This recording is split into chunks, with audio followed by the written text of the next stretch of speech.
Bom, para concluir o programa desta semana, nós estamos aqui conversando com o Rui Simon, nosso consultor previdenciário.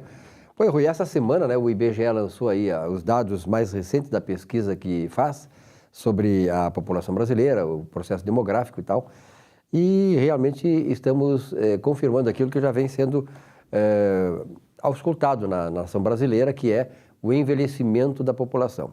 Nós estamos com uma população envelhecida sem termos uma nação desenvolvida. Esse é o grande problema do Brasil, porque o envelhecimento da população, daqui a 20 anos, segundo esses dados, o Brasil será considerado uma nação velha, sem ter sido desenvolvida. E isso, claro, vai trazer muitas consequências dramáticas na previdência social. Quer dizer, com esses dados aí mais e mais, temos aí a necessidade urgente de fazer essa reforma da previdência, na estrutura econômica, no desenvolvimento do país e, sem dúvida alguma, vai afetar o futuro desta nação, que não chegou ainda como se deveria e imaginava que poderia chegar, né? Eu, quando era na minha fase de criança e adolescência, o Brasil era o país do futuro, o futuro não chegou e não sei se vai chegar. Agora, isso aí assusta, né, Rui? Silvio, a gente fazendo uma projeção, a Previdência Social, ela, nos moldes que está, ela não se sustenta por 10 anos, não chega a 10 anos. Porque o déficit, ele é crescente, não fazendo essas reformas necessárias, a Previdência, ela não quebra, como a Previdência vai quebrar, ela não quebra porque a União, a Constituição prevê que a União vai suportar. Tesouro suporta. O Tesouro suporta. Enquanto o Tesouro suportar. Mas e se não chegar, né, chegarmos no ponto... Que não é uma coisa ideal isso aí, isso é uma excrescência do ponto de vista econômico e contábil, né? Exatamente. Atuarialmente falando, a nossa Previdência é um arremedo, é algo risível, né? Então não tem como. A Grécia fez uma reforma na Previdência, há poucos anos atrás, mas espremida pela situação, ela não tinha mais como. Né? A União Europeia disse, olha, nós vamos emprestar X para vocês, desde que já condicionou a reforma da Previdência. Espero que o Brasil não chegue a esse ponto de, pela irresponsabilidade da classe política, não fazer essa reforma, porque por picuinhas entre situação, oposição, esquerda e direita, não se faz essa reforma e no médio prazo a Previdência começa a fazer água. O país deficitário não está conseguindo dar a volta por cima, e aí remete, Silvio, para isso que você estava comentando. A curva da população brasileira, ela começa a decrescer nos próximos 15 anos, vagarosamente. E a tendência ela é diminuir. Ora, se a Previdência Social brasileira adotou a sistemática da repartição e não da capitalização, isso tem o mesmo significado prático do que uma situação grave de desemprego. Por quê? Porque o Caixa da Previdência, ele né, há controvérsias, se é deficitário, superavitário, pouco importa. O que importa é que obrigatoriamente essa reforma da Previdência tem que ser feita, porque a Previdência no médio e longo prazo, se não será deficitária.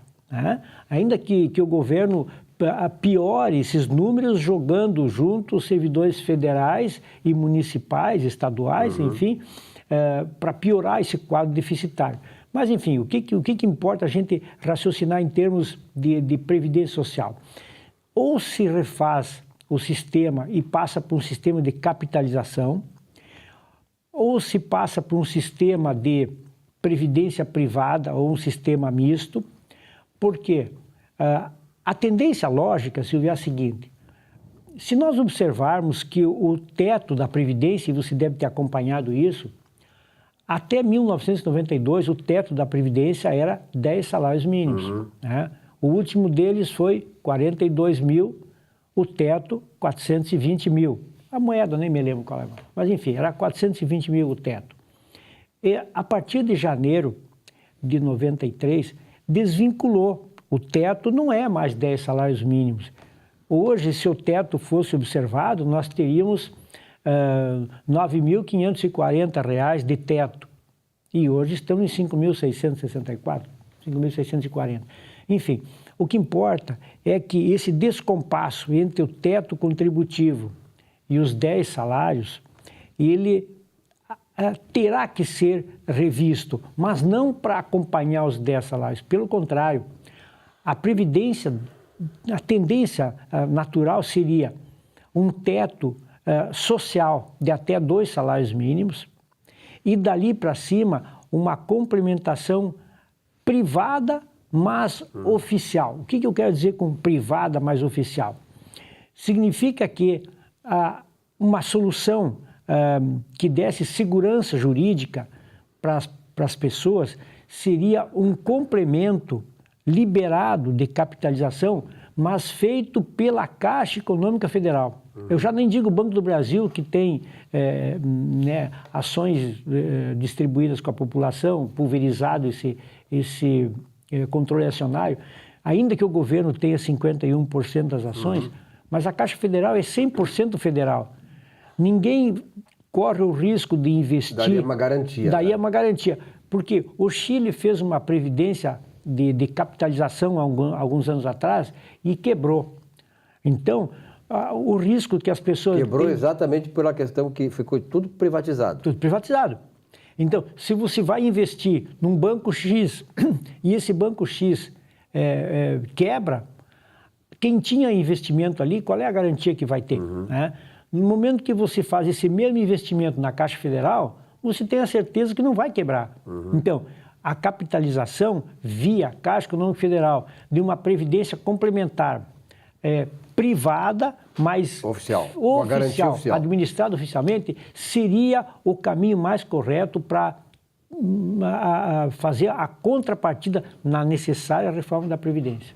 Na verdade, seria uma capitalização paralela, né, que Perfeito. Funcionaria dessa maneira, quer dizer, com a garantia de uma instituição como a Caixa Econômica Federal, que administra bem os recursos. A Caixa é uma entidade séria, né? Exatamente. Tem sobriedade na sua direção e tal, que, na verdade, a Caixa é assim como o Banco do Brasil. O Banco do Brasil, de certa maneira, também não teve os seus percalços por causa da questão política, mas a Caixa teve muito menos do que isso. Então, a Caixa se manteve uma instituição séria, proba em termos de administrar e gerir os negócios e, sobretudo, o dinheiro de terceiros, que é a população. Perfeito. Não se fala aí do FUNCEF, aí é outra história. Não, aí é outra história. Aí a questão política nós sabemos muito bem. Quem é que fez? Tá? Quem pegou e quem está se estressando com isso hoje são os funcionários da Caixa. E veja bem, esses dados que o IBGE acabou de divulgar essa semana, eles vão ser uma bomba relógio na questão das discussões agora à presidência da República. Porque se a coisa estava mais ou menos assim, os dados que foram trazidos aí ao conhecimento vão detonar qualquer iniciativa de manter como está a situação, porque não tem como. Quem for o vencedor, aquele que for o presidente da República, com o seu grupo, vai ter que fazer isso. Não há escapatória agora. Com certeza. Inclusive, se há digamos assim, um zum-zum de bastidores, né? De que, dependendo do resultado das eleições, se colocará de novo a votação da reforma da Previdência esse ano. Veja o seguinte, o presidente Temer não é candidato à reeleição. Então, ele pode sair chamuscado, para ele acabou. Né? Temos, então, 513 deputados. Uma boa parte não vai se reeleger. Esses também, haja o que houver, ele não se queima mais. Lavou as mãos. Lavou as mãos. E uma parte dos novos que entrarem vem com ideias de fazer alguma coisa e já vem com ideias novas. E eles têm já ali... Já vem com esse impacto todo. Já vem com esse impacto todo. Então, em tese, ainda é possível uma reforma esse ano. Tá certo. Rui, muito obrigado pela tua presença aqui. Acho importante trazer esses esclarecimentos, porque, na verdade, isso aí impacta a vida de cada um de nós, de todos nós. Muito obrigado a todos vocês pela audiência. O Economia e Desenvolvimento volta semana que vem. Até lá.